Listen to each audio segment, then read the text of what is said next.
こんにちは、あつです。今回はですね、オンライン英会話Camblyを使った英会話の動画なんですけれども、今回はこの会話の中で私がテーマを持ってやっています。で、そのテーマっていうのは何かっていうと、私のディスティンクションのフレーズをできる限り多く使うっていうことをテーマに私が会話をしている様子になります。なので、この会話をしている中で、どっかでディスティンクションの表現使えないかなっていうふうに常に探っていて、その隙を見つけるたびにですね、ディスティンクションのフレーズをこうねじ込んでいくと、そういうような形式で会話をしているものになります。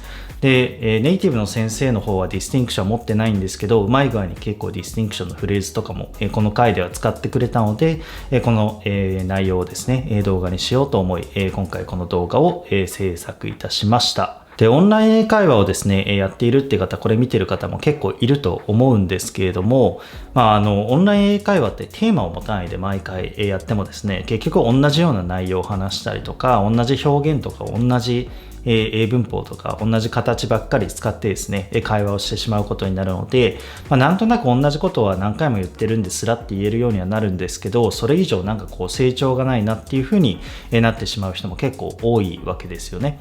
で、そうならないように、私はいつもよくお勧めしているのが、このようにテーマを持ってオンライン英会話に臨むっていうことで、このディスティンクションを使うっていうことでもいいですし、今やってる単語帳の中の単語をとにかく使ったことないものを使ってあげるでもいいですし、自分のね、作っている単語帳とか単語ノートに含まれているものをアウトプットしてあげようとか、こういうテーマを何かしら持ってやると、より良い成長曲線が描けるようになるんじゃないかなと思いますので、そういった部分もですね、参考にしていただければと思います。で、今回はですね、私がディスティンクションのフレーズをとにかくね、頑張ってねじ込もうとね、していたりとかすると思うので、あんまり会話とかもちょっとそこまで上手ではないかもしれないんですけれども、とにかくね、どっかで言えないかなっていうふうに考えながら会話をしてみましたので、参考になればと思います。で、この動画を使ってちょっといろいろとオンライン英会話を使う中で私は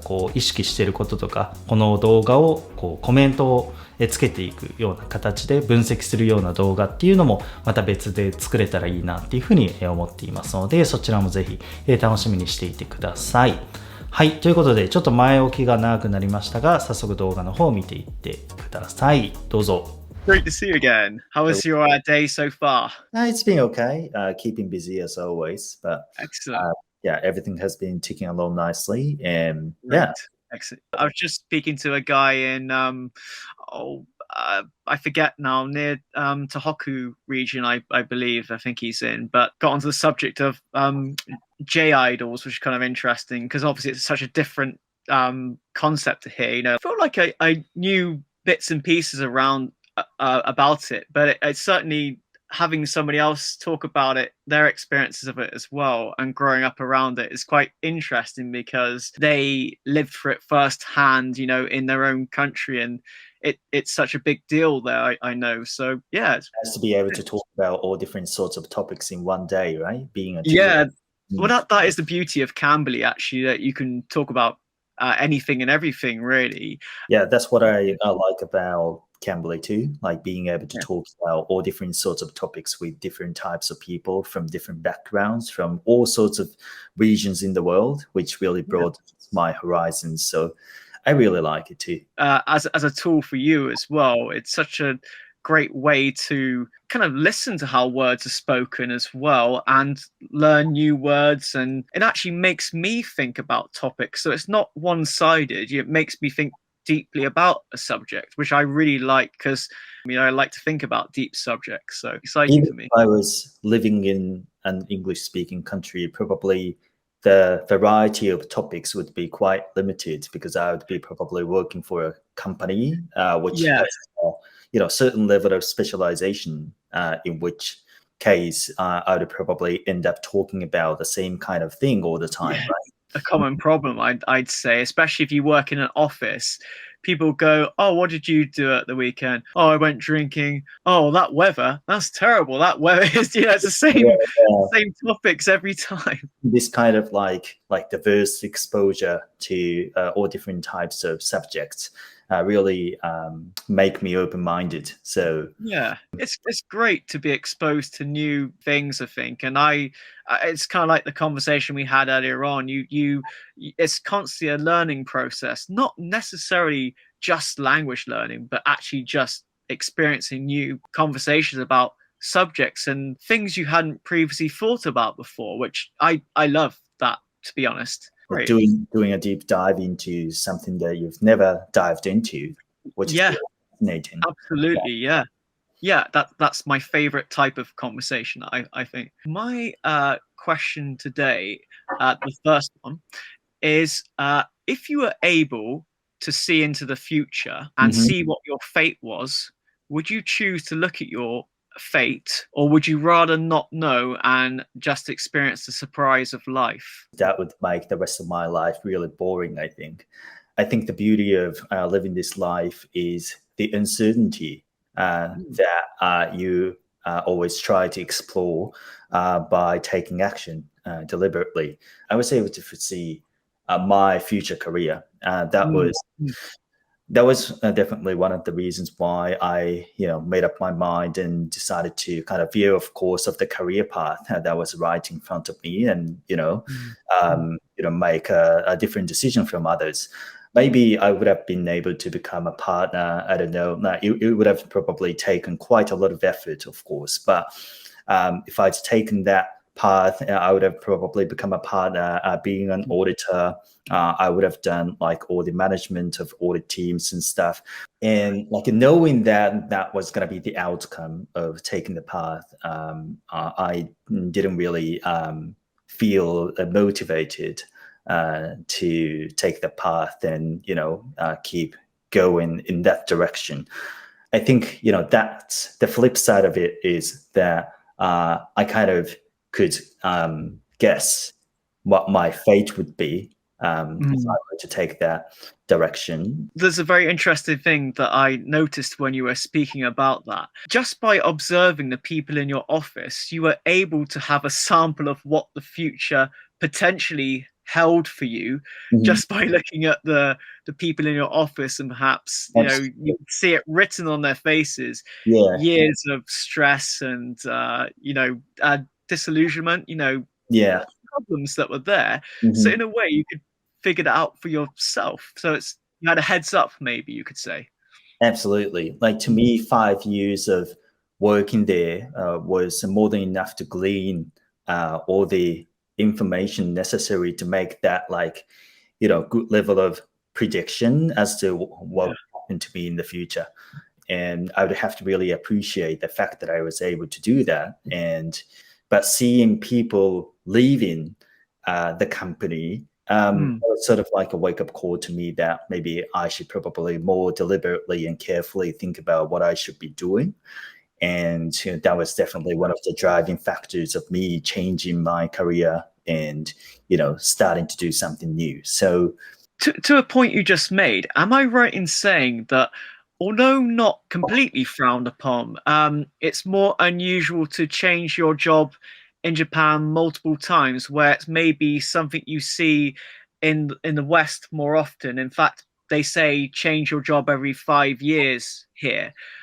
I might be saying the wrong thing. I think that's the case, or I've heard. I believe that's the case too, especially domestic Japanese corporations tend to instill this idea or mentality of being loyal to their companies, and kind of like having the mindset of like working for the same company like throughout the rest of their lives, and their companies taking care of their employees' lives.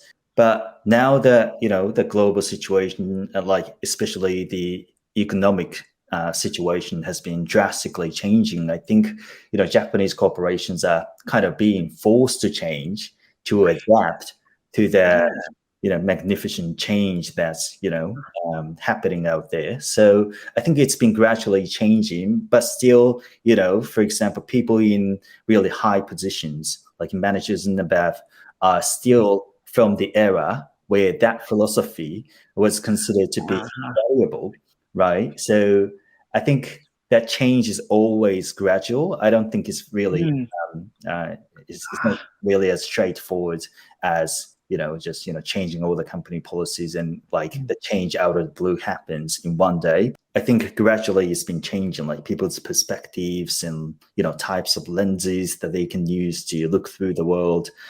They have been changing quite rapidly as well. So I think it's going to gradually have an impact on the way we see things, and probably in 10 years time or 20 years time, our society is going to be a whole new different kind of fish, I think. And what's interesting about Japan is it has a history of younger people and kind of youth movements actually were like they turned the tide, making social changes there. So in fact, maybe it is the younger generation that will make that change again. Even in business, something as simple as that. There will always be these changes as the older generation fades away, new blood comes in, and you've got a completely different situation then. So it'll be a really interesting time, I think. Is it kind of interesting when you think about Japan in the 80s and like the bubble economy era? It really peaked, but I think unfortunately it never really recovered from that time period. And there's lots of different factors that are going on in Japan that are kind of interesting, like the declining birth rate and even environmental factors. And there's all things, like every country has, its issues. But it's kind of interesting that you've got this clash of many different things that are happening in Japan at this moment. So I guess it all affects everything in some ways, I would guess. Yeah. Like you said, our population has been declining and birth rate has been declining. And that's really causing the population going down. And, we don't have as much natural resources compared to other countries in general. And also we haven't really seen any significant innovation that can compete with the level of innovation happening in superpowers like America. And a combination of all these different factors is really causing this severe, grave situation for the country. So I think a lot of people are starting to think about leaving this country and moving to other countries for. It's sad to hear, actually. For the betterment of their lives. But people have to be individualistic in a way in this kind of situation, because it's very hard for one individual to have an impact on the macro level, right? So once they're in the environment where things are not really working for them, they probably end up making the decision of going to a country where things are going a lot better. And I think that flow of people towards other countries would probably start from the intelligent and smart and successful people. Skills as well. Yes, skill sets as well to achieve that. And I think that's going to become something like sort of like a vicious cycle that kind of going in circles and circles and circles, and end up seeing this like Japan being really, really small relative to other countries.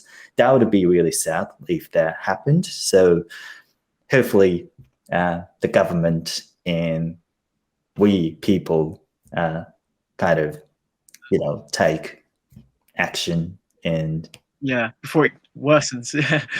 Yeah. Thank you. Great to see you again.